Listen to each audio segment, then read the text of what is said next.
দেখো বন্ধুরা, আলুর দমে মশলাটা কষানো হচ্ছে। এর মধ্যে আলু ভেজে রাখা হচ্ছে, এটা দিয়ে দেওয়া হবে।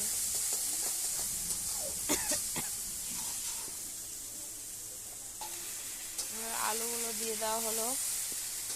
এবার ভালো করে কষিয়ে নিয়ে জল দিতে হবে।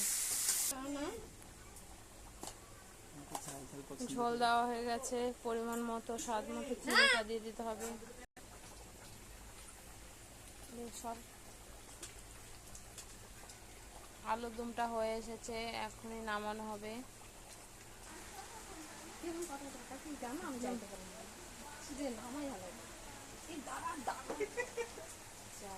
দেখো বন্ধুরা, আলুর দম ফাইনালি হয়ে গেছে, এখন নামিয়ে নেওয়া হচ্ছে। আমাদের আলুর দমটা রেডি, আমরা ঢেলে নিলাম। দেখো